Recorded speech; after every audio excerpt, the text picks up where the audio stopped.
Welcome back to Movie Recaps. Today I will show you a sci-fi thriller film from 2011, titled Limitless. Spoilers ahead. Watch out and take care.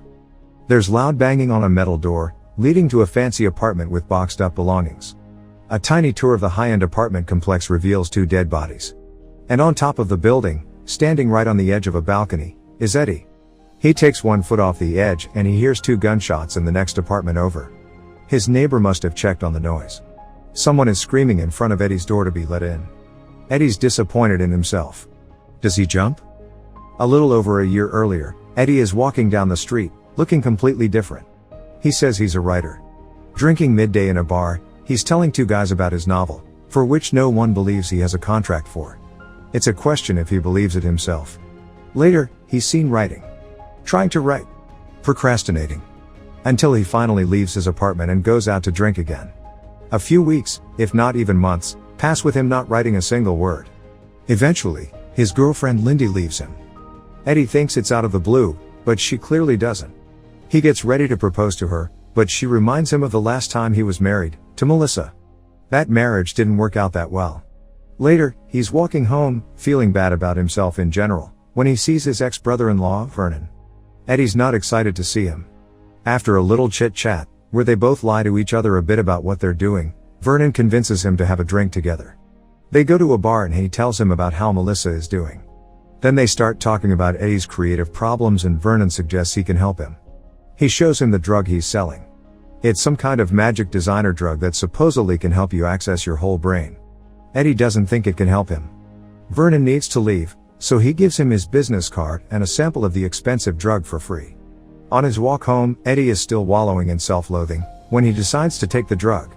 He walks into his building and immediately runs into his landlord's wife Valerie, who hates him, as she's screaming at him. His mind is racing, wondering about the effects of the drug, when it finally hits. Suddenly, he starts noticing everything that he previously wouldn't have. The little things all around him, the little things about her. At one point, he asks her what's wrong, catching her off guard.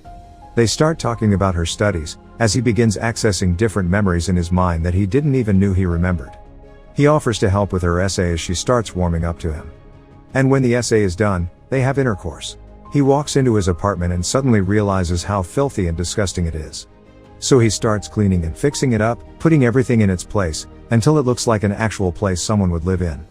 The drug has made his mind perfectly clear. So he does the one thing he knows he should be doing with a clear mind, writing. And this time, he's actually doing it. The next morning, Eddie wakes up and feels that the drug has completely wore off. The good news is that he still has the pages he's written from his novel, so he goes to see his publisher. Eddie asks her to read the unfinished manuscript and promises to return the advance if she doesn't like it. As soon as he gets home, he has 3 new messages from her, saying that what she read was brilliant. Eddie thinks to call her back, but instead goes to see Vernon. He opens the doors for him, looking like someone has roughed him up, and lets him in reluctantly. Vernon knows why he's there and tells him that he'll give him more of the drug, but that first he has to run some errands for him. Eddie goes to get his dry cleaning and pick up some breakfast, but when he comes back he finds the apartment door open. The place is completely ransacked and Vernon is on his couch. Eddie walks over and sees that he's dead. He immediately calls the police and while he waits for them to get there, he realizes that the people that were apparently looking for the drugs never found them. So he gets to looking for himself. Eddie ultimately finds the drugs, as well as Vernon's black book and some money. Suddenly the police are at the door. Later, he's being questioned in a police station. The detective is suspicious of Eddie and his story. Melissa calls the detective's desk and asks to speak to Eddie. She tells him that she doesn't want him at Vernon's funeral and that she'll call him when all of it is over. Eddie leaves the police station, paranoid that he's being followed. He gets home, counts the money and takes one tablet, which kicks off a montage of him completely rediscovering himself and the power of the drug. First, he gets a haircut and new clothes. Finishes his novel and delivers it to his publisher. He learns the piano in 3 days and also learns to speak new languages with little effort, then uses them to pick up women. Suddenly, he can use math to win at poker. He knows what combination of drugs his aunt with cancer needs. He can talk business with Wall Street types and impress everyone with his wit. He even gets an offer to work for one of them. Eddie makes new friends, rich ones with private jets and poolside manors that he vacations with. But he starts getting reckless and he needs more and more adrenaline rushes. At some point, he has an epiphany of what he needs to do and it's not writing. We see him back at his apartment, looking at the trade numbers and taking the drug. He needs money for what he wants to do, and investing in trades isn't enough. Eddie looks for a loan shark at a diner. He convinces him to give him $100,000. They meet for the drop at a park, and the loan shark tells him what will happen if he doesn't return the money. Later, he takes the job offered to him earlier and quickly figures out how to double his money investing. Eddie gets noticed by the bigger players in the finance game, and he gets a meeting with one of them. He tells Lindy about it over dinner and impresses her by ordering in Italian. He apologizes to her and tries to charm her to win her back. They get back together and start seeing each other again. As time goes by and he becomes more successful, he gets the feeling he's being followed. One night, as he's in his apartment with Lindy, he starts feeling strange. The next day, him and his boss have a lunch meeting with Carl Van Loon. Eddie explains his grandiose pattern recognition abilities and tries to impress the man. He gets a ride home from him, and in the car Van Loon hands him some documents, telling him to look them over. When they reach his place, Eddie gives him an evaluation of what he's read.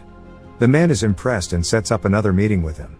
Eddie's too energized to go home, so he takes a walk, planning his future, thinking he could even be president one day. Suddenly, he starts feeling strange again, as if time started to move completely different. So he keeps walking and walking until he reaches a bar, unaware of how he got there. Then he's at a party with one girl and next in a hotel with another. He thinks he's being followed. Later he starts a fight in the subway, realizing that he's learned how to fight just by watching kung fu movies and boxing on TV. He runs throughout the city and suddenly finds himself on top of a bridge, where he stops, without being able to recall the last 18 hours of his life. Eddie wakes up the next day feeling horrible. He decides not to take another tablet and tries to go through the documents sent to him by Van Loon, but they seem illegible. Eddie goes to the meeting sober and unprepared. Van Loon keeps asking him questions expecting high-level answers from him, but all Eddie can focus on is the TV, where the news are reporting that the woman he was in the hotel with is dead. He leaves the meeting abruptly. When he gets home, the phone rings. It's Melissa. He asks her to meet him later that day. Eddie remembers Vernon's black book and starts calling the people from the list. Everyone on the list is either dead or terribly sick. The last number he dials belongs to the man who followed him and who's sitting on the same bench with him. Eddie sees him and runs, as the man chases after him. He finally looses him by going inside a cab. He meets with Melissa and she tells him that she had also been on the drug and barely made it out alive when she stopped using it. She notices that he's been taking it too and tells him to go off it slowly, otherwise it could be lethal. Eddie keeps getting worse as he comes back home, where the loan shark is waiting for him. The man takes his last tablet and ingests it. As Eddie is grabbing the money he owes him from the bank, the man seems unaffected by the drug. Eddie gives him his money and he says he feels great, but there are no noticeable changes to his intelligence yet. Later, Eddie stumbles into Lindy's office. He tells her everything and asks her to get him the drugs he's hidden in her apartment. Lindy gets there and finds them easily, but as she's getting back to the office she calls Eddie and tells him that there is a man following her. Her cab gets stuck in traffic and the man is seen coming up to her. Eddie tells her to run and the man chases after her too. Lindy runs into a park and asks two guys to help her. The man walks up to them and stabs them both as she runs away again. Lindy hides and calls Eddie, tells him that she's stuck and afraid. He tells her to take one of the tablets and she does it. Suddenly the drug takes effect on Lindy too. She goes through the same thing Eddie did when he first took it and instantly starts running away, knowing exactly what to do. The man follows her every step, until she incapacitates him and escapes. Lindy gets to Eddie and gives him a tablet. They check into a hotel together. The following morning Lindy is getting ready to leave and Eddie tries to persuade her that he'll get on track. But, after taking the drug herself, she disagrees. He sees the good sides of the drug, while she is scared of it. Eddie tells her that he will eventually get off the drug, but she leaves regardless. Eddie sees the loan shark waiting for him and he goes up to him. The man wants more drugs, so he gives him a few to hold him over. Later, he hires two bodyguards that follow him everywhere and he goes to see Van Loon. Eddie apologizes about the meeting, explaining he was sick, but he had already won the man over before, so Van Loon still gives him the job. He brokers the biggest merger in history for Van Loon and gets back on his feet. Not waiting around until his stash of the drug runs out, he goes to a chemist and tells him that he'll give him $2 million if he recreates it in 6 months. While Eddie's having lunch one day, the detective comes to see him. He tells him that he's been identified as the man running out of the hotel when the young woman was killed. So, Eddie hires the top lawyer to bail him out. Later, he's at a big meeting for the merger with Van Loon, when he notices that one of the men, Atwood, from the opposing side is sick. They will reconvene to sign the contract the next day. After the meeting, Eddie talks to Van Loon and he threatens him not to make him his competition, explaining that whatever makes him that good at his job is a gift, not something earned through hard work. Eddie goes back to the hotel, finding his room trashed. He buys the fancy apartment that was seen in the beginning of the film. Later, he runs into the loan shark again, who's completely transformed. He tells Eddie to bring him more tablets or he'll tell his boss about his trouble with the police. The next day, Van Loon and Eddie are waiting for Atwood to come in and sign the documents for the merger. When he doesn't show up, his wife comes to their offices to tell them that he's sick, but as soon as he's better he will sign the contract. The two of them walk her out, and as she's going into the car, Eddie sees that the man who's been following him is getting inside the car with her. Her husband was sick because of the drug. Eddie meets his lawyer in a police station and gets into a lineup. Thankfully, he doesn't get picked out. He leaves the loan shark waiting and instead goes back to the Van Loon office, who's watching the news. They're reporting about the merger. His new boss is angry about it, but tells him that Atwood is dying. He's worried about the merger. Eddie realizes that he needs to take another tablet and leaves, but can't find his stash. He comes back to the office, when a package comes for him. As Van Loon keeps pushing for information he thinks Eddie has, he opens the package to find the severed hands of his bodyguards inside. He rushes out and goes back to his apartment. There he listens to the news where Atwood's wife is giving a statement, rather lying about the merger. Her lawyer takes over the interview, which is also his lawyer. The doorbell rings and it's the loan shark, asking him to open the door. Next, Eddie is seen standing on the edge of his balcony. He doesn't jump. He tries to remember where he could have left one more tablet and scrambles to find one. When he does, he ends up dropping it in the same moment that the loan shark walks into his apartment. His goons grab Eddie and sit him down, as he explains that he uses the drug dissolved in a solution and injected through a vein.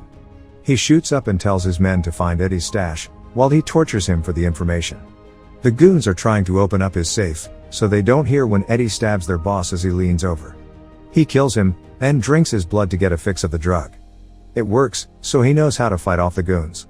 He takes down one of them and then the other. Meanwhile, Atwood dies at the hospital. Eddie goes there and is seen sitting down next to the man who followed him. Later, the same man helps him find more drugs in the apartment of the lawyer, who took Atwood's stash for himself. 12 months later, Eddie has a book out and is running for the Senate. Van Loon is waiting in his office. They chat a little, but Van Loon tells him that he knows about the drug. He tells him that he shut down his lab that morning and that he can supply him with the drug in the future if he agrees to work for him. They leave the office to get lunch together, but Eddie refuses to get in the car as well as work with Van Loon. Eddie tells him that he learned how to change the drug, how to get off it while keeping all of the positive effects. He can see everything, he's unstoppable. Eddie refuses any possibility to work with Van Loon and sends him on his way. He walks to a restaurant and meets with Lindy there. Make sure to subscribe and turn on notifications so you can watch more videos like this. Thanks for watching.